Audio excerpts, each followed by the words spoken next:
semana de agenda y tenemos un invitado y hay mucho para dialogar de lo que pasó en la Cámara de Diputados, de lo que va a pasar en el Senado y de cómo lo está viviendo como referente de la juventud radical. Agustín Rombolá, buenas noches. ¿Cómo están, Lautaro, Daniela? ¿Todo bien? Bien, bueno, ¿cómo viviste lo que sucedió el otro día en la Cámara de Diputados? Ya después nos vamos a meter en el Senado. ¿Y cómo viste el accionar del radicalismo, ¿no? Que tuvo diferentes variantes? Sí, con mucha decepción, con mucha tristeza, con una gran sensación de desconexión entre las bases militantes y los diputados nacionales del Congreso que no han representado a las juventudes, que no han representado a los jubilados, que no representaron a la clase trabajadora y que tampoco representaron a las clases populares. Lamentablemente votaron una ley que contiene, entre otras cosas, una reforma laboral que es insólita, que es inexplicable, porque yo me gustaría que me expliquen cualquier diputado nacional que haya votado esta ley, de qué manera sacarle la indemnización a las trabajadoras domésticas o impedir jubilarlas a las amas de casa va a traer inversiones en la República Argentina. Entonces, me gustaría que haya más explicaciones. Lamentablemente, más allá de con los diputados nacionales de la Unión Cívica Radical mantenemos diálogos y el respeto existe, más allá de no compartir. Por supuesto que en este momento hay un profundo dolor por parte de los militantes de no habernos sentido representados por nuestro bloque. Agustina, en relación a la reforma laboral, algo para seguir en el tema y ya avanzamos. A mí me decían del gobierno que el radicalismo, o sea, con la presidencia de Rodrigo de Loredo, quería ir aún más a fondo con la reforma laboral. Sí, increíblemente empeoraban el texto del DNU, algo que me parece hasta meritorio en algún punto con la propuesta de algunos diputados radicales, no de todos. Y bueno, terminó saliendo lo que terminó saliendo, ¿no? Una situación en la que hay un claro retroceso de los derechos, en donde encima creo que hay un pésimo entendimiento de lo que implica el desarrollo en Argentina, como si el trabajo fuera una isla separada de un modelo de desarrollo productivo y tenemos esta concepción de muy de mediados del siglo XX en donde cuanto más se precariza al trabajador, más se creen que las inversiones se van a traer, como si el trabajo no fuera una variable más de un modelo de desarrollo productivo que tiene que ver con impulsar economías regionales, impulsar la industria nacional, calificar aún más a los trabajadores, que tiene que ver con una visión amplia de un camino sostenible, en donde también está involucrada la cuestión laboral, pero que no es la única variable. Esta cuenta que hacen muchos en donde, bueno, si precarizo trabajadores, entonces el costo es menor, entonces las empresas van a tener más ganancia, entonces van a venir a invertir. Nunca pasó. Nunca en la historia argentina económica pasó que cuando se precarizaban los trabajadores, las inversiones aumentaron, sobre todo las inversiones extranjeras. Es una falacia. Las inversiones extranjeras aumentan y mejoran cuando las condiciones macroeconómicas acompañan y muestran un escenario de estabilidad que le permite a una inversión pensarse en la Argentina a largo plazo. No tiene nada que ver con cagar a los laburantes. Si te parece, Agustín, vamos a compartir algunos de los materiales que estuvieron surgiendo en esta semana. Nombrabas recién al diputado de Loredo y tenemos uno de los fragmentos para compartir. Este bloque no va a acompañarlos a ustedes.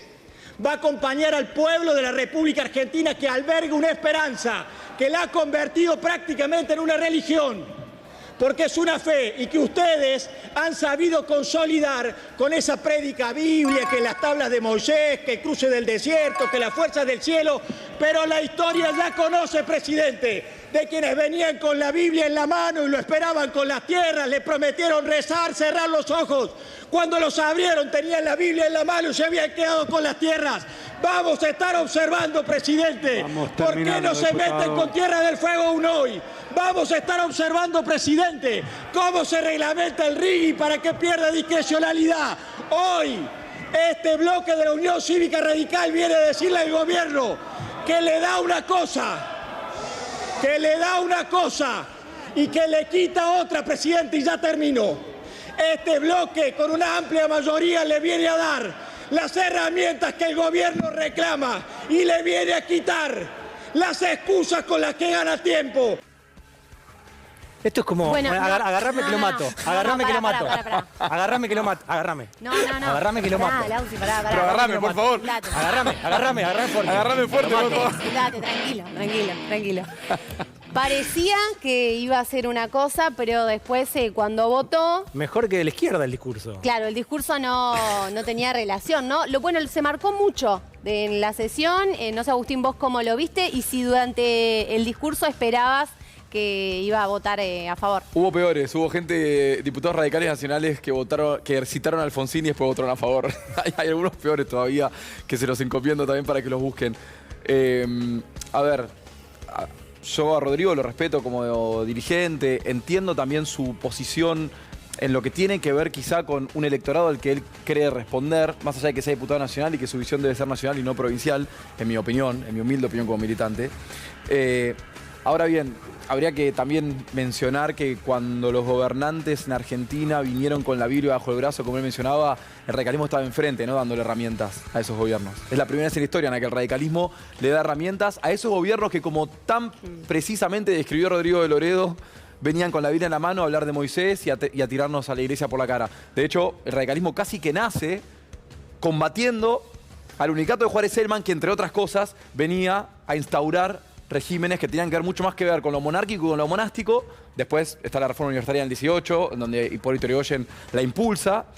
Y ahora pareciera que nos quejamos, que gritamos, que te hacemos muy buenos discursos, pero después les damos las herramientas, que es otra de las cuestiones en las que creo que hay que detenerse, ¿no?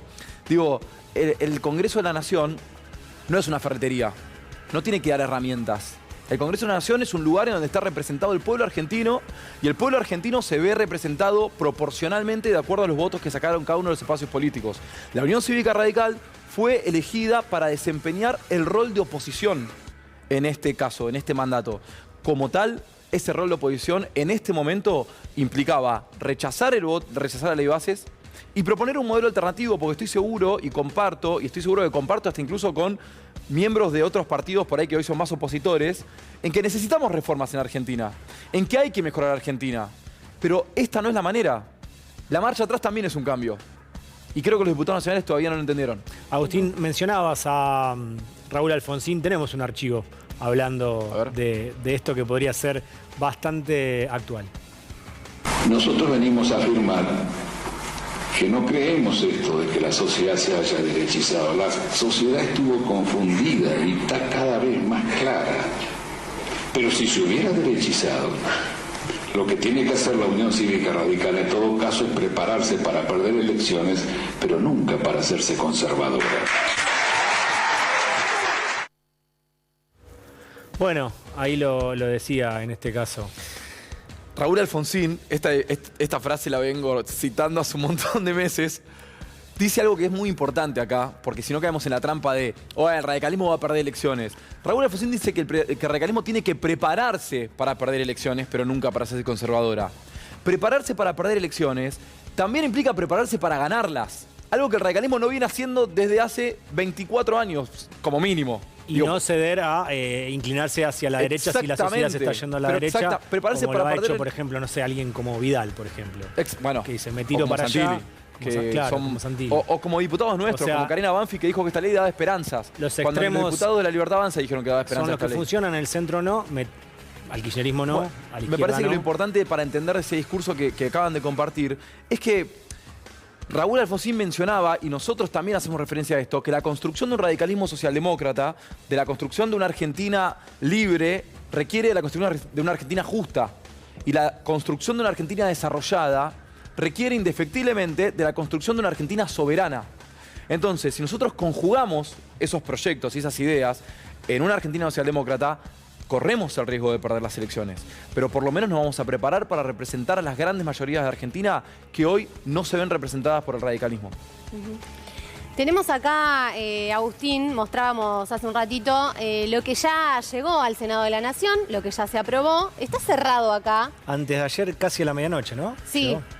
Vos lo publicaste, leíste ahí el texto cuando recién había llegado Lauti, y sabés que ahora hay un debate que es si esto va a libro cerrado. Pero ¿cómo a libro cerrado? Hay que saber que se vota. Si se vota así como está, un paquetito, digamos. O si se puede empezar a discutir punto por punto, y hay algunos senadores que todavía están dudando de su voto, porque depende de esto, de si se va a votar todo junto o si se va a poder discutir punto por punto, y acá es donde yo quiero abrirlo. Sí. Nosotros vamos a discutir punto por punto en este programa. Le contamos a los que están ahí en su casa que si hay alguna modificación en el Senado, claro, tiene que volver a diputados. Claro, es lo que el gobierno no quiere. Y ahí diputados necesita 2/3. Y ahí diputados necesita 2/3. Y aparte, tiene que volver al Senado, tiene que ser aprobada en el Senado.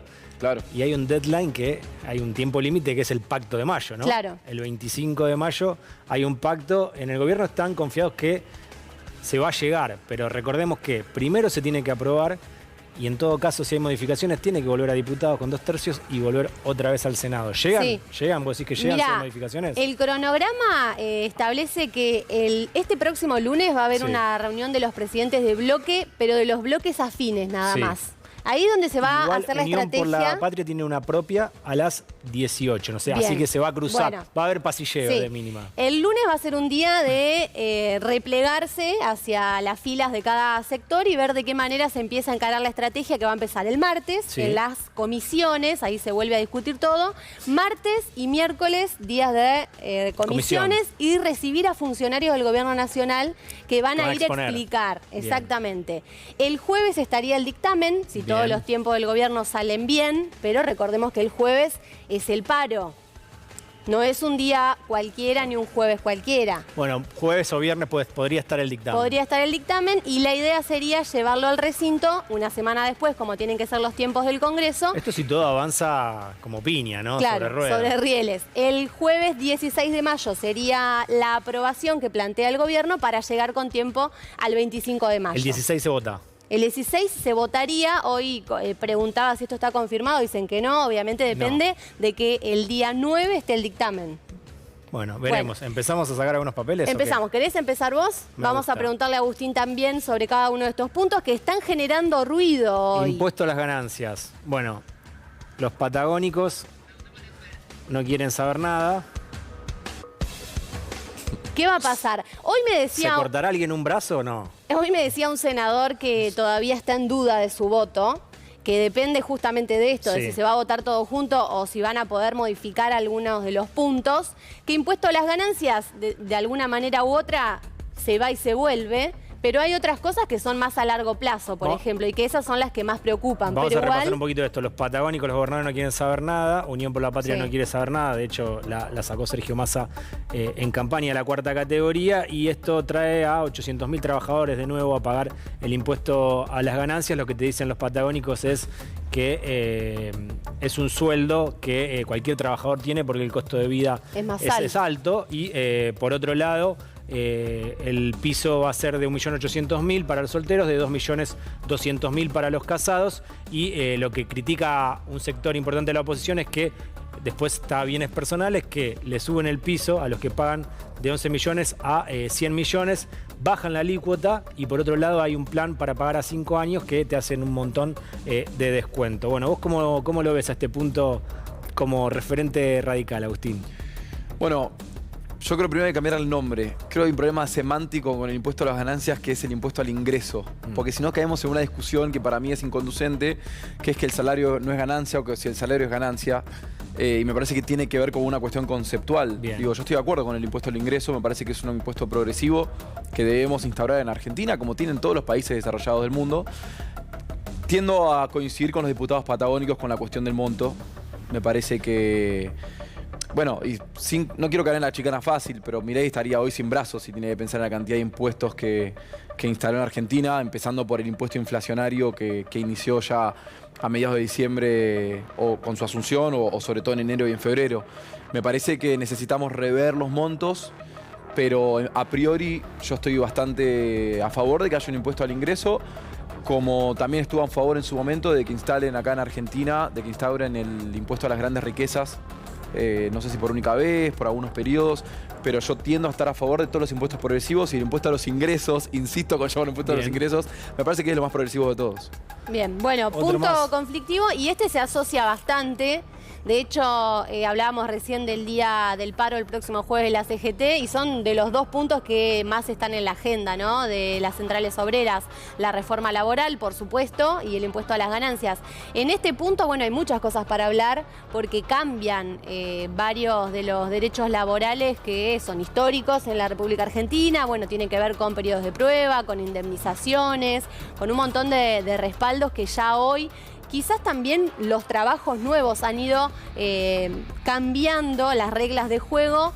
Hay muchos sectores que dicen algo había que hacer con el trabajo, una reforma laboral tenía que haber, pero ¿es esta la que se está planteando, la que teníamos que llevar adelante? Bueno, de hecho, lo que lo contábamos recién, ¿no?, que el gobierno decía que la reforma que quería el bloque de Loredo, o en realidad un grupo del bloque de Loredo, era mucho más fuerte. Algunos dicen que hubo acuerdos entre Pichetto y la CGT marchó igual y sigue pidiendo modificaciones, y en el gobierno por ahí no le preocupa tanto, me dicen, la marcha, el paro del 9, sino el envión que puede generar en la CGT para llegar al Congreso y hacer modificaciones en la reforma. ¿Vos cómo ves ese punto en particular? Daniela recién hablaba de las nuevas formas de contratación laboral, algo que la reforma prácticamente no aborda. Digo, Argentina necesita una reforma laboral porque tiene 8 millones de personas sumidas en regímenes informales, como recién lo decía el diputado Juan Manuel López.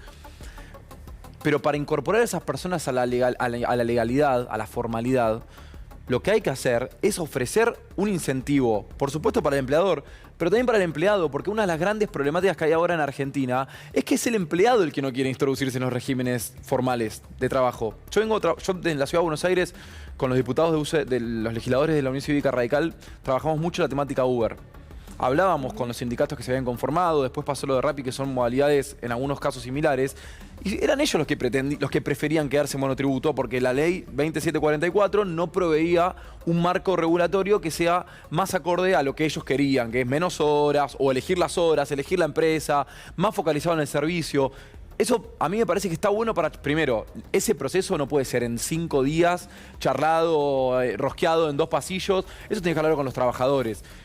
Una vez que se haya charlado con los trabajadores, lo que hay que empezar probablemente es una relación de dependencia atenuada, en donde se pueda llegar a hablar de una determinada baja en las condiciones laborales de parte de los empleadores, pero que entre todos tengan que cumplir con ese mínimo que ya está estipulado en la ley. Eso para empezar, ¿no? Después, lo que hablábamos antes, no hay ningún tipo de garantía de llegada de inversiones por pasar el periodo de prueba de 6 a 8 meses. Eso es una ridiculez. Y hasta es fulito para la tribuna, porque ni siquiera te diría que es un favor para las grandes empresas que han financiado la campaña de Milei. El otro día, Agustín, Milei dijo que el equipo, el gabinete está dividido entre palomas y halcones y talibanes. Lo dijo Milei. Y dijo, entre las palomas están Guillermo Francos, está Martín Menem, está Victoria Villarruel y está también... bueno, lo escuchamos. Te quería hacer otra pregunta después para darle pie a Franco, pero escuchemos este momento y después escuchamos al ministro Francos. Le hacemos bullying a Francos. ¿Por qué? ¿Por qué le hacemos bullying? Y porque es una palomita. Y porque ese es un... Bueno, a ver, el otro día lo gracioso era cuando definimos quiénes son palomas adentro de nuestro talibán, gabinete. ¿no? Claro, ¿Hay categoría talibán? ¿Y quién está ahí?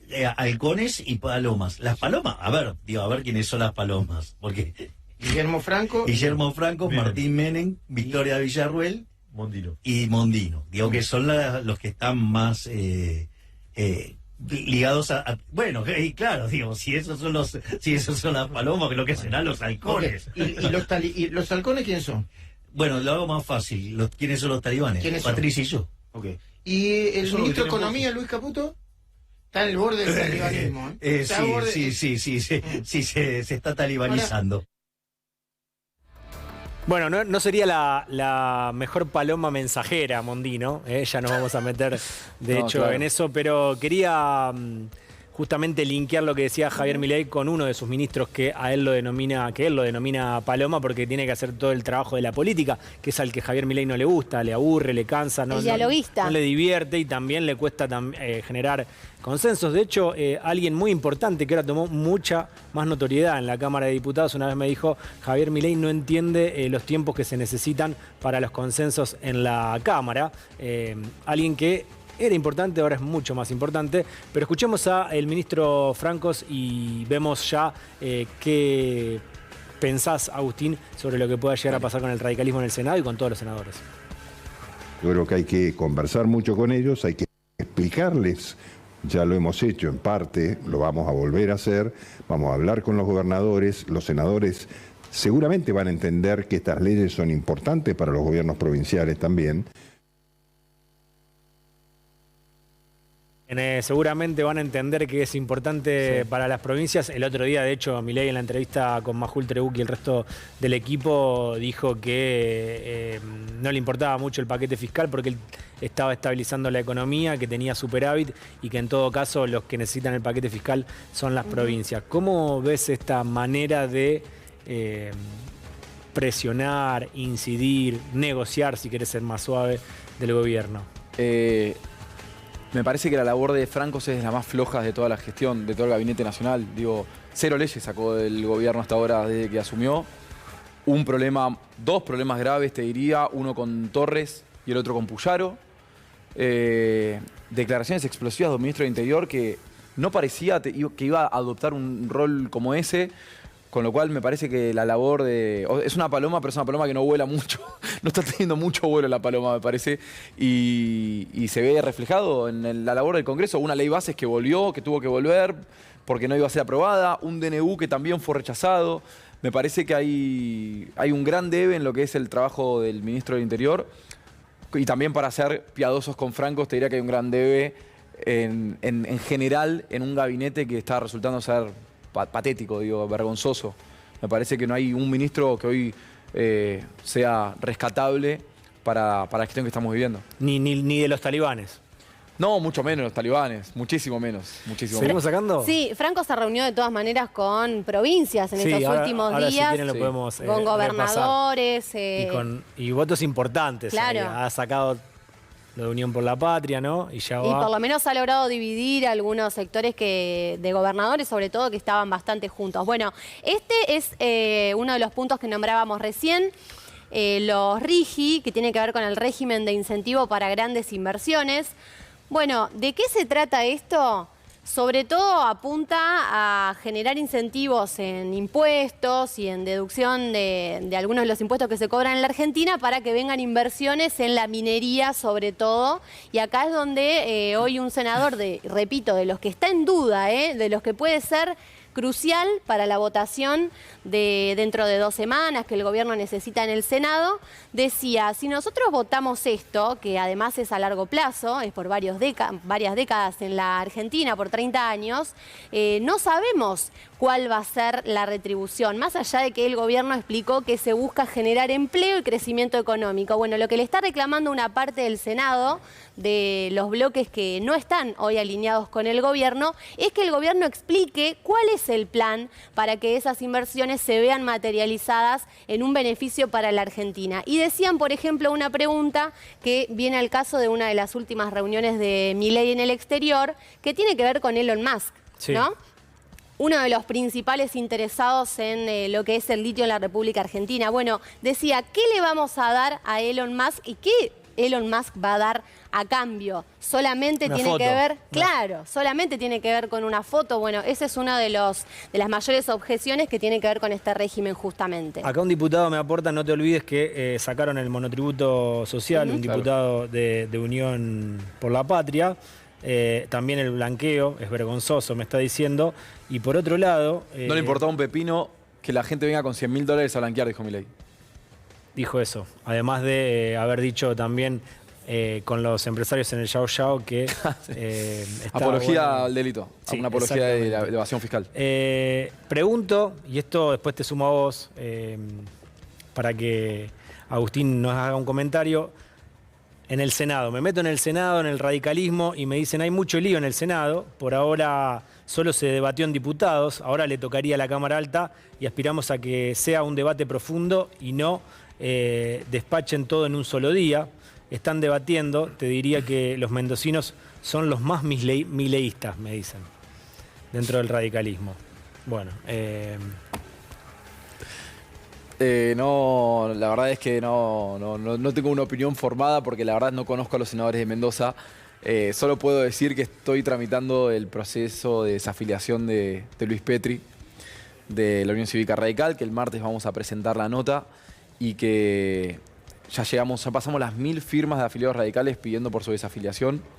Sé que no tiene nada que ver con el radicalismo mendocino, por lo menos no con la orgánica, porque la orgánica está trabajando y construyendo adentro de la Unión Cívica Radical. ¿Lo ves viable? ¿Lo ves posible que Petri quede fuera del radicalismo? ¿Quiénes te acompañan en ese pedido? Es la voluntad de los afiliados. Nosotros tenemos, como te digo, pasamos las 1000 firmas de afiliados de la Unión Cívica Radical de todo el país, de distintas provincias, que no quieren, que creen que, por un lado, un radicalismo comprometido con, por ejemplo, la memoria, verdad y justicia, como marchamos el 24 de marzo, tenga a un ministro que, entre otras cosas, cerró un espacio de archivo e investigación de los crímenes de la dictadura militar, y por otro, un tipo de un gabinete, de un gobierno que creó 5 millones de pobres nuevos, que hace que las pymes y las empresas argentinas facturen entre un 40 y un 50% menos, que deja a su suerte librados a los jubilados, a los jóvenes de este país, que a los profesionales liberales como yo, que soy abogado, nos arruina impuestos y que, por ejemplo, con los alquileres que están en el DNU, hacen que tengamos que cerrar nuestras oficinas. Entonces, todas esas cuestiones hacen que y además que es un tipo que está trabajando en un espacio político que no fue aprobado por la convención. Así que ni por el lado moral ni por el lado normativo Luis Petri debería seguir en las filas de la Unión Cívica Radical, ni de Mendoza ni del país. ¿Nos metemos en privatizaciones? Dale. Archivos que refrescan.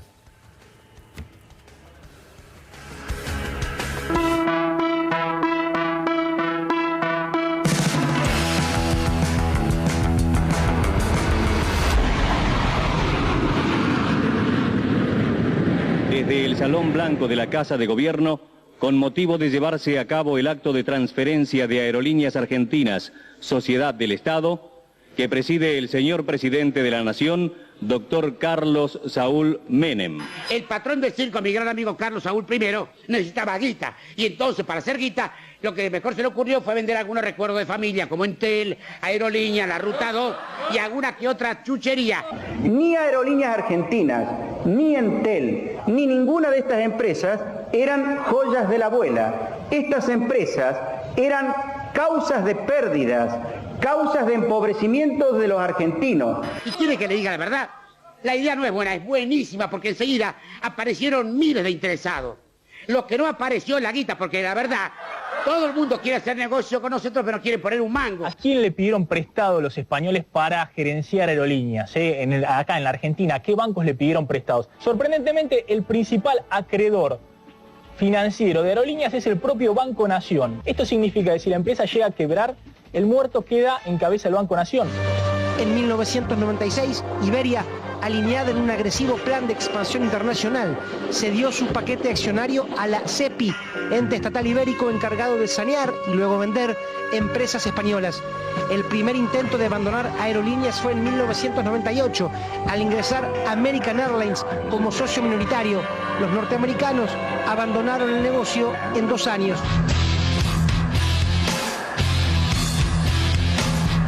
Es más, un ministro de la Nación había dicho que si tiene que quebrar, que quiebre. Puede quebrar, no puede, Aerolíneas es Argentina.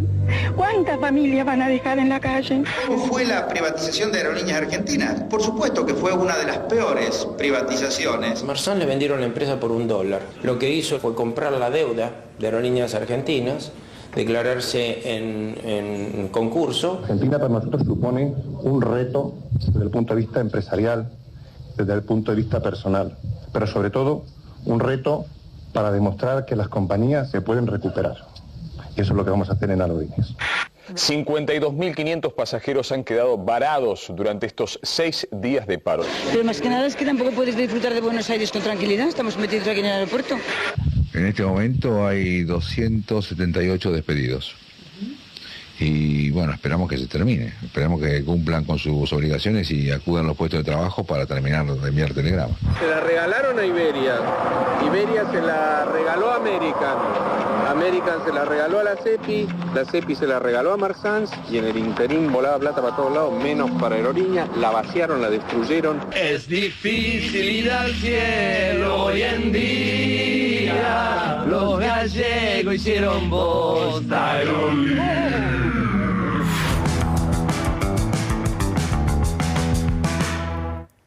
Gran informe de la producción Anabela Sánchez y Iago Simeonato. Sí. ¿Qué pasa? Mira, voy a hacer lo que piensa el gobierno que va a pasar, porque hay que decir los distintos escenarios, ¿no? Del Senado. Todo esto que estábamos debatiendo recién, que se votó todo junto.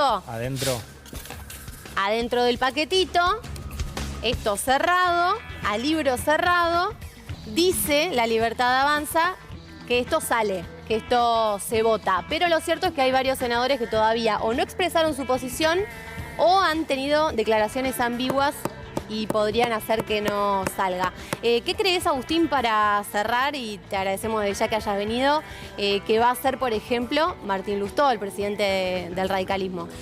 Bueno, la verdad es que yo creo en un radicalismo que, por ejemplo, vote en contra de privatizaciones de empresas empresas estratégicas y superavitarias como es Aerolíneas Argentinas. Y pensé en extranjero porque pensé en contra de la extranjerización de los recursos, que es un eje fundamental de este gobierno, de la entrega a los capitales especulativos de todos los recursos estratégicos de nuestro país, que vote en contra de la precarización laboral con este falso pretexto de atraer inversiones, que vote en contra de la cesión de nuestros factores productivos y de nuestros bienes, de nuestros recursos naturales a empresas que a fin de cuentas no van a dejar absolutamente nada de nuestra nación.